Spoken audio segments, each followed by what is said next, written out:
Hello everyone, welcome to Black Mirror Horror. कैसे हैं आप सब? आई होप आप सब ठीक होंगे। आज मैं फिर से आप सभी के लिए आपकी फेवरेट टॉपिक पर एक नई कहानी लेकर आई हूँ और उम्मीद करती हूँ कि आपको ये कहानी पसंद आएगी। कहानी पसंद आए तो इस वीडियो को लाइक और चैनल को सब्सक्राइब ज़रूर कीजिएगा और साथ ही इन कहानियों को ज़्यादा से ज़्यादा शेयर भी कीजिएगा, जिससे हमें इसी तरह की और भी नई कहानियाँ लाने के लिए मोटिवेशन मिलती रहे। तो चलिए आप पढ़ते हैं हमारी आज की कहानी की ओर। इंसान के अंदर की जलन किस कदर घातक हो सकती है, ये कोई सोच भी नहीं सकता। जब किसी व्यक्ति के अंदर जलन और ईर्ष्या की भावना आ जाती है, तब वो सामने वाले व्यक्ति की जान लेने से भी नहीं कतराता।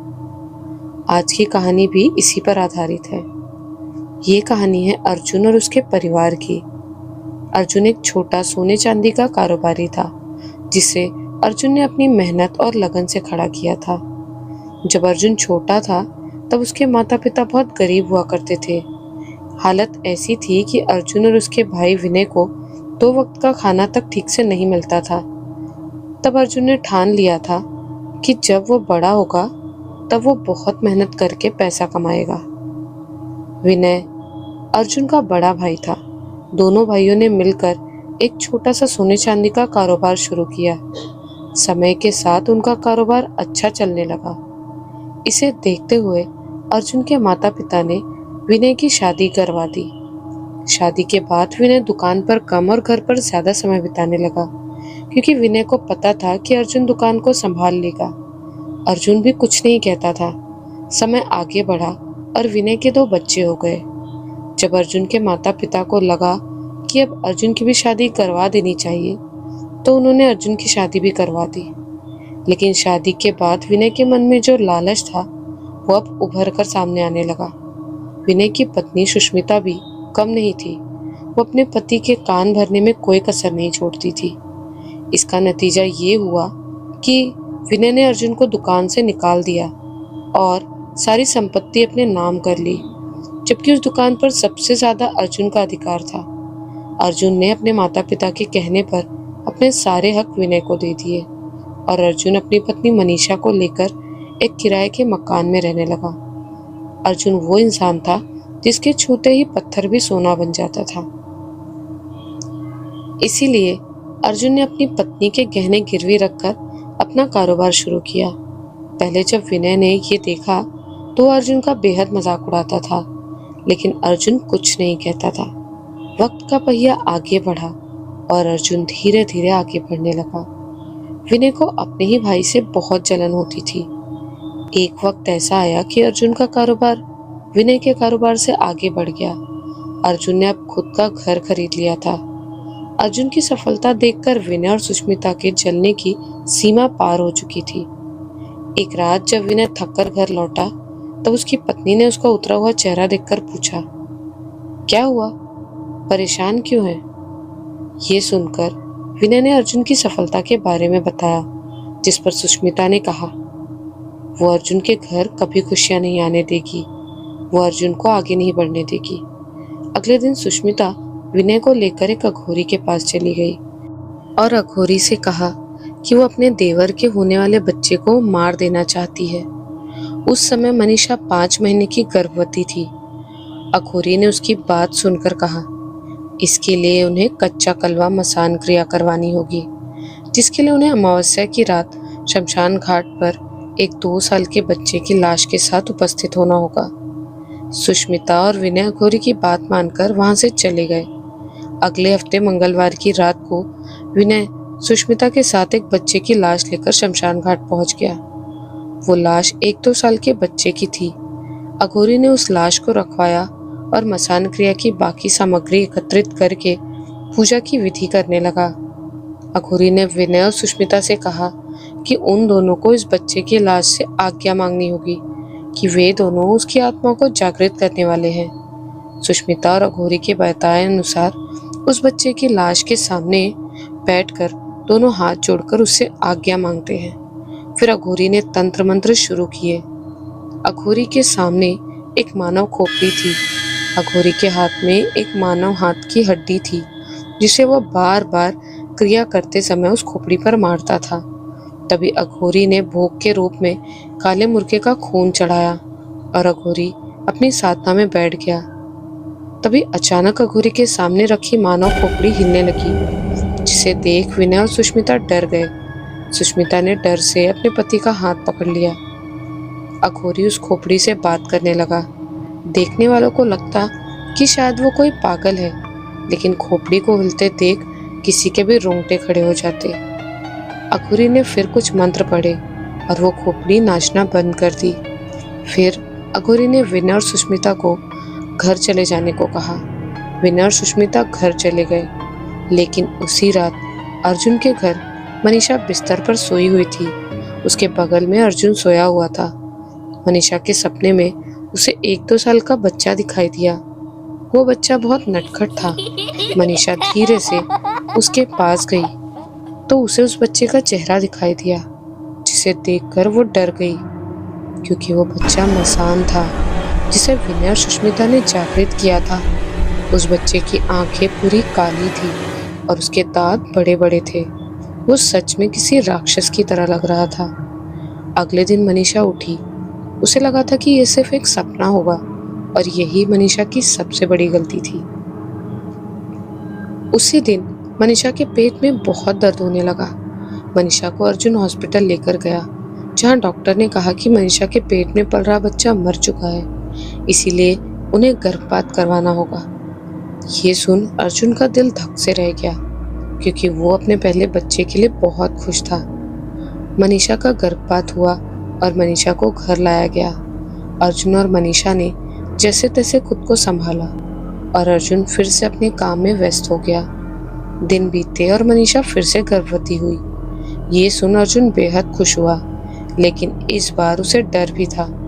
मनीषा जब फिर से 5 महीने की गर्भवती हुई, तब मनीषा को फिर से वही सपना आया, जिसमें उसे वही बच्चा दिखा। इसे देख मनीषा डर गई और डर से उसकी आंखें खुल गई। मनीषा ने ये बात अपने पति अर्जुन को बताई, लेकिन अर्जुन ने मनीषा की बात को ये समझकर टाल दिया कि वो सिर्फ एक सपना है। लेकिन उसके दूसरे दिन मनीषा को फिर से असहनीय पेट दर्द होने लगा और उसमें से खून भी बह रहा था। मनीषा को फिर से हॉस्पिटल में भर्ती किया गया, जहां डॉक्टर ने उसका फिर से गर्भपात किया, क्योंकि उसका बच्चा मर चुका था। मनीषा को ये बात अंदर से बुरी तरह तोड़ गई और वो अवसाद में चली गई। अर्जुन मनीषा का अब और भी ज्यादा ध्यान रखने लगा। वहीं अर्जुन के कारोबार में अब तेजी से गिरावट आने लगी। अर्जुन का नुकसान होने लगा। इसे देख मनीषा ने खुद को संभाला और अर्जुन को कारोबार संभालने को कहा। अर्जुन भी अपनी पत्नी की बात मानकर फिर से काम में लग गया, लेकिन विनय इतना जलनखोर था कि उसे अर्जुन का थोड़ा सा भी उठना सहन नहीं होता था। इसीलिए वो इस बार फिर से उस अघोरी के पास गया। विनय ने कहा कि वो उसे मुंह मांगी कीमत देगा, बस उसे अपने भाई को बर्बाद करना है। अघोरी पैसों के लालच में आ गया और उसने विनय से कहा कि वो रात को आए। विनय उसकी बात मान गया। रात को जब वो लोग सो रहे थे, तब उस रात विनय उस अघोरी के पास फिर से चला गया। अघोरी ने विनय को 2 जीवों की तरफ इशारा किया और कहा, ये चटिया मटिया है, ये दोनों तुम्हारे भाई के घर का धन तुम्हारे घर लेकर आएंगे, बस बदले में तुम्हें इनकी मांगे पूरी करनी होगी। विनय ने जब उन जीवों को देखा तब वो हैरान रह गया, क्योंकि आज से पहले उसने चटिया मटिया नहीं देखे थे। उनके छोटे छोटे दांत और लंबी लंबी पूंछ थी। ये देखने में बेहद अजीब थे। चटिया मटिया को अक्सर काला जादू करने वाले लोग पालते हैं। ये कोई भूत नहीं होता, लेकिन ये काला जादू से संलिप्त होता है। इसका इस्तेमाल लोग अक्सर दूसरों के घर बर्बाद करने में करते हैं। विनय चटिया मटिया को अपने घर ले गया और जाने से पहले उसने अघोरी को बहुत सारे पैसे भी दे दिए। विनय ने चटिया मटिया को अपने घर के सबसे पीछे वाले कमरे में छुपा दिया। विनय ने उन दोनों को 2 मुर्गे लाकर दिए, जिन्हें चटिया मटिया ने मार कर खा लिया। तब विनय ने कहा कि वे दोनों उसके छोटे भाई अर्जुन के घर का धन विनय के घर लेकर आए। चटिया मटिया ने उनकी बात मानी और वे दोनों आसमान में उड़ते हुए वहां से चले गए। वे दोनों अर्जुन के घर से धन लेकर आए। अब सिलसिला शुरू हो चुका था। विनय रोज उन्हें खाने के लिए नए नए जानवर देता और चटिया मटिया उन्हें खाते और रोज अर्जुन के घर से धन ले जाने लगे। इधर चटिया मटिया के धन ले जाने के कारण अर्जुन के घर में धन रुकता ही नहीं था। उसके कारोबार में नुकसान होने लगा। हालत ऐसी आ गई कि अर्जुन कर्ज में डूब गया। वहीं दूसरी तरफ विनय माला माल हो रहा था। एक दिन अर्जुन परेशान बैठा था, तब अपने पति की ऐसी हालत देख मनीषा ने घर में पूजा पाठ करवाया, जिससे चटिया मटिया का प्रकोप कम हुआ और अर्जुन का कारोबार फिर चलने लगा। एक दिन अर्जुन और मनीषा दोनों किसी पारिवारिक सम्मेलन में गए थे, जहां मनीषा ने सोने और डायमंड के सुंदर सुंदर जेवर पहने थे। मनीषा दिखने में भी सुंदर थी। वहां जितने भी मेहमान आए थे, सब मनीषा की ठाट बाट और उसकी खूबसूरती की बहुत तारीफ करने लगे। वहां सुष्मिता भी मौजूद थी और वो सब सुन रही थी। मनीषा की तारीफ सुनकर सुष्मिता जलकर कोयला हो गई थी। सुष्मिता अपने घर गई और विनय से कहा, वो मनीषा को जान से मारना चाहती है। विनय और सुष्मिता फिर से उस अघोरी के पास गए और सुष्मिता ने मनीषा को मारने की बात कही, क्योंकि सुष्मिता इतनी जलनखोर थी कि उसने मनीषा की कोख को बांध दिया था, जिस कारण मनीषा गर्भवती नहीं हो पा रही थी। अघोरी तो वैसे भी लालची था, उसे पैसों से मतलब था। कहना गलत नहीं होगा कि अघोरी अपनी साधना का गलत उपयोग कर रहा था। अघोरी ने सुष्मिता को बताया कि उन्हें मनीषा को मारने के लिए मसान क्रिया करनी होगी, जिसके लिए उन्हें एक आदमी की लाश चाहिए। विनय ने पैसे देकर इसका भी बंदोबस्त कर दिया। मसान क्रिया बहुत खतरनाक क्रिया होती है। इसमें इंसान के मृत शरीर की आत्मा को जागृत किया जाता है और तंत्र मंत्र से गुलाम बना दिया जाता है, जिससे वो आत्मा एक मसान बन जाती है, जिसे अक्सर लोगों को मारने के लिए इस्तेमाल किया जाता है। उस अघोरी ने उस लाश के ऊपर कुमकुम, चंदन, शमशान की जली हुई राख इत्यादि सामग्री छिड़कने लगा। उस लाश के ठीक सामने जलती हुई चिता थी। अघोरी ने कुछ मंत्र पढ़ने के बाद कहा, बलि देने का समय आ गया है। विनय ने अपने एक आदमी की तरफ इशारा किया। उस आदमी ने बोरे में भरी एक बकरे को बाहर निकाला और अघोरी के सामने रख दिया।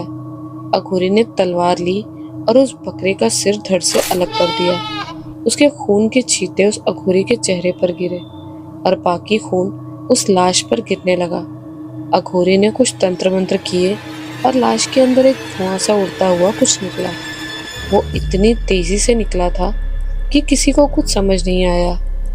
अघोरी ने आसमान की ओर देखते हुए कहा, तुम्हारा काम सफल हुआ, प्रेत मसान जाग चुका है। अघोरी की बात सुन विनय और सुष्मिता खुश हुए और अघोरी को उसके पैसे देकर चले गए। उसी रात मनीषा और अर्जुन सो रहे थे। मनीषा गहरी नींद में थी। तभी मनीषा को सपने में बड़ी सी काली परछाई दिखी। वो परछाई धीरे धीरे मनीषा के नजदीक आने लगी। जैसे ही मनीषा ने उसका चेहरा देखा, वो डर से कांप गई, क्योंकि वो मसान था।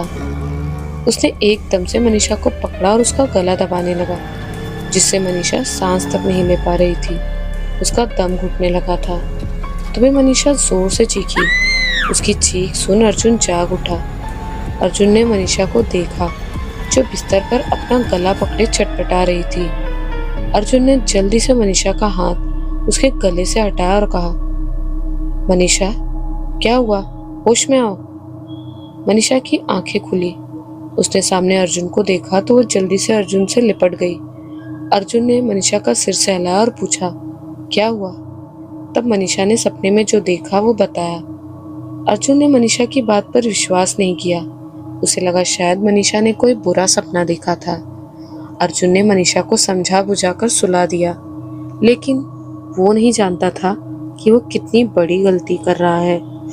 उस दिन के बाद से वो प्रेत मनीषा को रोज परेशान करने लगा। वो प्रेत मनीषा को दिखता था और वो अक्सर मनीषा का गला दबाता तो कभी घर के सामान को गिराता। मनीषा ने ये बात अर्जुन को कितनी बार बताई, लेकिन वो मनीषा की बात को वहम समझकर ध्यान नहीं देता था। ऐसे ही एक दिन मनीषा बिस्तर पर थी। अर्जुन उसके साथ कुछ पल बिताना चाहता था। अर्जुन मनीषा के ऊपर था। कमरे में बिल्कुल भी रोशनी नहीं थी। तभी मनीषा का ध्यान अपने कमरे में लगे दराज की तरफ गया, जिस पर वो प्रेत अपने दोनों पैर मोड़कर बैठा था। उसे देखकर मनीषा जोर से चीखी और अर्जुन को जोर से धक्का दिया। अर्जुन बिस्तर के दूसरी ओर गिरा और वो बहुत गुस्सा हुआ। मनीषा ने रोते हुए दराज की तरफ इशारा करके कहा, देखिए उधर भूत। अर्जुन ने उस दराज की तरफ देखा जहां कुछ भी नहीं था। अर्जुन गुस्सा हुआ और मनीषा को डांट कर सो गया। अगली सुबह भी अर्जुन दुकान पर चला गया था। उसने मनीषा से कोई बात नहीं की। अर्जुन जब दुकान में था तब उसे घर से उसकी नौकरानी का कॉल आया कि मनीषा बेहोश होकर गिर चुकी है। अर्जुन ने घबराहट में फोन रखा। अर्जुन की दिल की धड़कनें तेज हो गई। वो तुरंत घर की तरफ भागा। जब अर्जुन घर पहुंचा तो मनीषा बिस्तर पर थी। उसकी आंखें बंद थी। उसके चेहरे का रंग उतरा हुआ था। डॉक्टर ने अर्जुन को बताया कि मनीषा को लकवा मार गया है। अर्जुन को ये सब समझ नहीं आया। मनीषा को इतनी कम उम्र में लकवा कैसे मार सकता है। अर्जुन ने मनीषा को हॉस्पिटल में एडमिट किया। किसी को खबर नहीं थी कि मनीषा किस दर्द से जूझ रही थी। अर्जुन मनीषा के साथ ही रहता था, लेकिन वो प्रेत मनीषा को धीरे धीरे खा रहा था। एक रात जब अर्जुन मनीषा के पास सो रहा था, तभी वो प्रेत मनीषा की छाती पर बैठकर उसका गला दबाने लगा। उस समय लकवाग्रस्त होने के कारण मनीषा बोल नहीं सकती थी। मनीषा छटपटा रही थी। कुछ ही देर में मनीषा की सांसें रुक गई और वो प्रेत मसान वहां आसमान में गायब हो गया। सुबह जब अर्जुन की नींद खुली, उसे मनीषा का हाथ पकड़कर देखा तो बर्फ की तरह ठंडा था। साथ में मनीषा की नब्ज नहीं चल रही थी। अर्जुन की धड़कनें बढ़ गई। उसने डॉक्टर को बुलाया और डॉक्टर ने मनीषा का चेकअप करके बताया कि मनीषा भी इस दुनिया में नहीं रही। अर्जुन फूट फूट कर रो पड़ा। उसकी दुनिया बर्बाद हो चुकी थी। अर्जुन को उसके परिवार के लोगों ने संभाला। वहाँ विनय और सुष्मिता भी आए हुए थे और अर्जुन को बिलक बिलक कर रोता देख मन ही मन खुश हो रहे थे। अर्जुन ने अपनी पत्नी की लाश को जैसे तैसे मुखाग्नि दी और अर्जुन अवसाद में चला गया। अर्जुन की ऐसी हालत देख उसके माता पिता अर्जुन के साथ रहने लगे। मनीषा को गए अब 4 महीने हो गए थे। तब अर्जुन की माँ ने अर्जुन से दूसरी शादी करने को कहा। अर्जुन ने साफ इनकार कर दिया। तब अर्जुन की माँ ने अर्जुन पर बहुत दबाव बनाया, जिससे अर्जुन को दूसरी शादी करनी पड़ी। अर्जुन की दूसरी पत्नी का नाम देविका था। देविका मनीषा से थोड़ी अलग थी। मनीषा बहुत सीधी थी तो देविका थोड़ी चंचल। उसकी वजह से अर्जुन भी अवसाद से बाहर आने लगा। अर्जुन भी अपने कारोबार में लग गया, जहां अर्जुन की टक्कर उसके भाई विनय से होती थी। विनय इतना जल कुकड़ा था, वो बाकी कारोबारियों को अर्जुन के पीठ पीछे भड़काता था, जिससे अर्जुन से कुछ कारोबारी दूरी बनाने लगे। ये बात जब अर्जुन को पता चली तब अर्जुन ने विनय से बहुत लड़ाई की। अर्जुन ने विनय को बहुत बेइज्जत किया था, जिससे विनय बहुत ज्यादा किलस गया और अपनी बेइज्जती का बदला लेने के लिए उसने फिर से अपनी वही गंदी चाल चली। वो फिर से उस अघोरी के पास गया और अघोरी को पैसे देकर अर्जुन पर तंत्र क्रिया करवाया। एक रात अर्जुन अपनी दुकान बंद करके अपनी बाइक से वापस लौट रहा था। अंधेरी रात थी। सड़कों पर कुछ लाइट ही जल रही थी। तभी अर्जुन पर एक काला साया समाहित हुआ। सामने से एक कार आ रही थी। अर्जुन को दाहिनी ओर मुड़ना था, लेकिन अर्जुन ने बाइक का हैंडल कार की तरफ मोड़ दिया, जिससे अर्जुन की बाइक कार से टकरा गई और अर्जुन का बुरी तरह एक्सीडेंट हो गया। अर्जुन ने हेलमेट पहन रखा था, इसीलिए अर्जुन का सिर बच गया। उसका दाहिना हाथ टूट गया था। तभी उस कार से कुछ लोग निकले और वे सभी अर्जुन को पकड़कर मारने लगे। वे लोग अर्जुन को पकड़कर तब तक मार रहे थे जब तक उसका खून नहीं निकल गया और फिर अर्जुन को बीच सड़क में छोड़कर भाग गए। अगली सुबह अर्जुन की आंखें खुली। उसने खुद को हॉस्पिटल में पाया। सामने उसकी पत्नी देविका थी। जब अर्जुन को होश आया, उसने बाहर खड़े डॉक्टर और पुलिस को बताया। डॉक्टर ने अर्जुन का चेकअप किया और चला गया। तब उसके वार्ड में पुलिस आई। क्योंकि ये एक्सीडेंट था, इसीलिए केस दर्ज हो चुका था।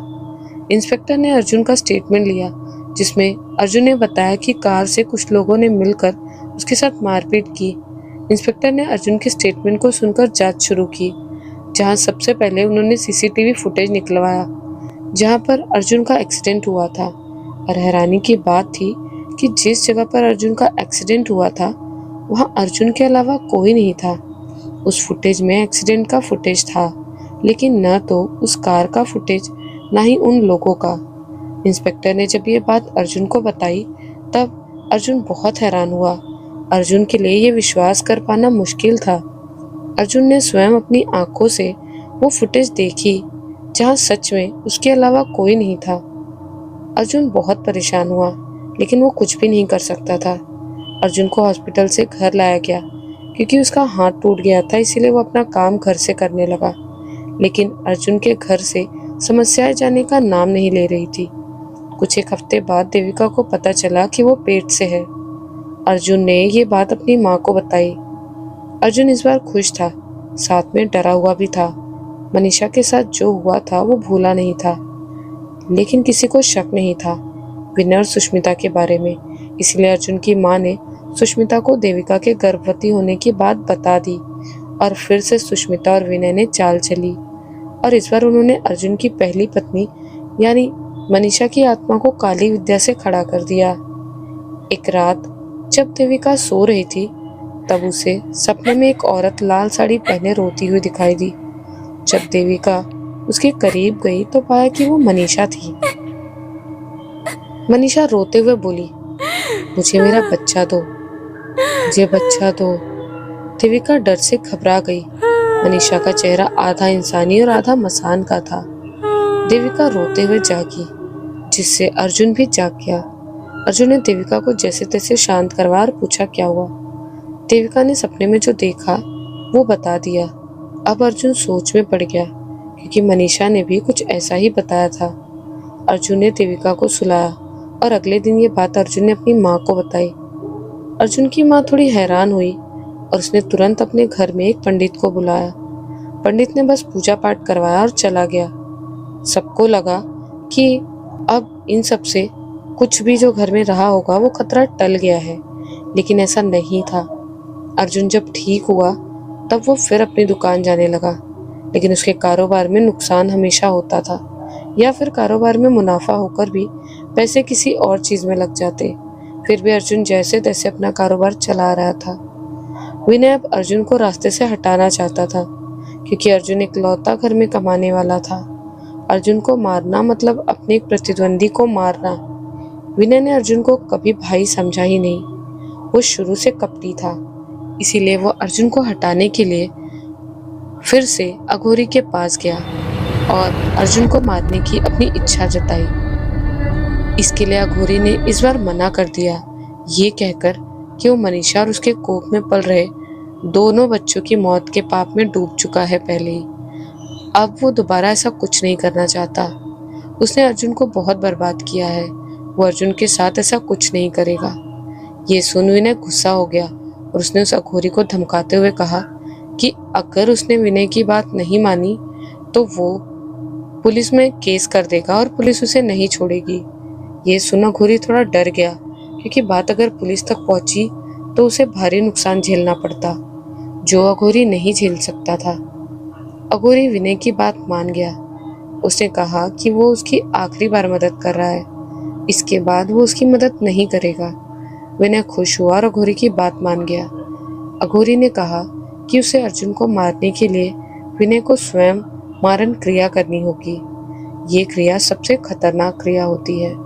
इसे करने के लिए 41 दिन की घोर तपस्या करनी पड़ती है, तब जाकर ये क्रिया सफल होती है। विनय ने कहा वो इस क्रिया को करने के लिए तैयार है। तब अघोरी ने कहा कि मारण क्रिया के लिए उसे अर्जुन की किसी उपयोग की गई वस्तु या फिर बाल, खून या नाखून की आवश्यकता होगी। अर्जुन की किसी उपयोग की गई वस्तु को लाना विनय के लिए बहुत आसान था। विनय ने ठीक है बोलकर वहां से चला गया और अगले दिन अघोरी के बताए हुए जगह पर चला गया। ये जगह एकदम सुनसान और साफ सुथरी थी। अघोरी ने विनय को घड़े के पानी में स्नान करवाया और साथ में उसे सफेद धोती भी पहनाई और उसे पीली मिट्टी में गोल घेरा बनाकर लीप दिया और चावल से उस पीली मिट्टी के बाहर गोल चक्र बनाया और फिर बीच में लाल रंग का कपड़ा रखा गया और उस पर अर्जुन की फोटो रखी और ठीक उसके सामने एक नींबू और कई सारी सुई रख दी गई। विनय ने फिर पश्चिम दिशा की ओर मुंह करके पालथी मारकर बैठ गया और फिर मारन क्रिया के लिए मंत्रों का जाप करने लगा। विनय ने भोग के लिए खीर पूड़ी भी चढ़ाई थी। मैं आप सभी को बता दूं कि ये क्रिया बेहद खतरनाक होती है।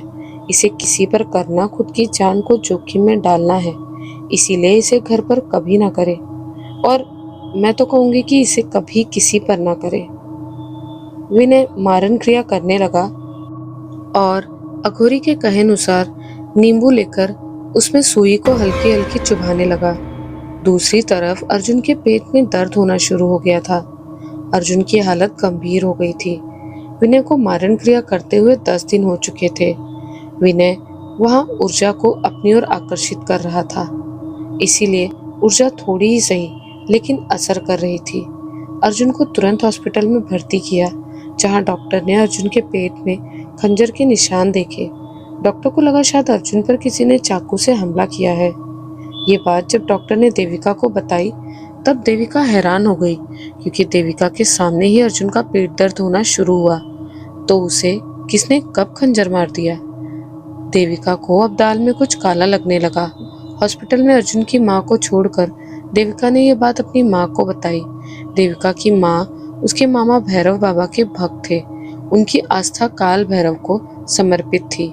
देविका के मामा ने बहुत सिद्धियां भी प्राप्त की थी। देविका की माँ ने अर्जुन को कुछ न होने का आश्वासन दिया और उसने सारी बातें अपने भाई देवेश को बताई। देवेश ने अपनी सिद्धियों का इस्तेमाल किया और सामने रखे भैरव बाबा की मूर्ति के सामने बैठ गया और आंखें बंद करके जाप करना शुरू किया। जहां उसे आंखों के सामने अर्जुन के साथ हुई घटनाओं के बारे में पता चला और अंत में जब उसने मारन क्रिया के बारे में पता चला तब वो भी चौंक पड़ा। देवेश ने तुरंत देविका की माँ से कहा वो देविका को उसके पास लेकर आए। देविका की माँ देविका को अपने साथ लेकर उसके मामा के पास गई, जहाँ देवेश ने देविका को सारी सच्चाई बताई और साथ में ये भी बताया कि अर्जुन की जान को खतरा है, उस पर मारन क्रिया की जा रही है। ये सुनकर देविका के रोंगटे खड़े हो गए और वो रोने लगी। देवेश ने कहा कि इसके निवारण के लिए बहुत बड़ी पूजा करनी होगी, जिसके लिए स्वयं देविका को ये पूजा करनी होगी। देवेश ने ग्रह नक्षत्र को देखकर देविका को सुबह 4 बजे स्नान करवाकर उसे पीले रंग की साड़ी पहनाई। फिर घर के पीछे जहाँ जहाँ बिल्कुल शांत वातावरण था वहाँ देविका के हाथों गोबर से हर जगह लिपवाया और फिर सूखने के बाद उस जगह में अग्निकुंड बनाकर देविका को वहाँ बैठाया। अब तक सुबह हो चुकी थी। देवेश ने देविका के साथ हवन करना शुरू किया। देविका पूरे ध्यान से हवन करने लगी। उस हवन कुंड में देविका ने खीर पूरी का भोग लगाया और शुद्ध घी से आहुति देने लगे। साथ ही साथ सकारात्मक मंत्रों का जाप करने लगे। उधर विनय मारन क्रिया में पूरी तरह समर्पित हो चुका था और अर्जुन की हालत अभी भी बिगड़ी हुई थी। विनय ने फिर से उस नींबू में सुई चुभोई, लेकिन इस बार अर्जुन को कुछ नहीं हुआ। जब अघोरी ने यह देखा कि नींबू से खून नहीं निकल रहा तो उसे थोड़ा सा अजीब लगा। वो विनय को कुछ कहने ही वाला था कि उसी वक्त विनय ने सुई नींबू में फिर से आर पार चुभा दी और तभी विनय के पेट में जोर से दर्द होने लगा और उसके पेट से खून निकलने लगा और वो दर्द से बिलखने लगा। अघोरी विनय की तरफ आगे बढ़ा ही था कि अचानक वो भी बेहोश होकर गिर पड़ा। विनय दर्द से तड़पने लगा और कुछ ही देर में उसकी मौत हो गई। दूसरी तरफ देवेश और देविका यज्ञ कर रहे थे। तभी वहां एक जोर की हवा का झोंका आया और देवेश ने उसे महसूस कर यज्ञ रोक दिया और देविका को हॉस्पिटल जाने को कहा। देविका भागी भागी हॉस्पिटल गई, जहां अर्जुन अपने वहां पे बिस्तर पर लेटा था। डॉक्टर ने कहा था कि वो अब खतरे से बाहर है।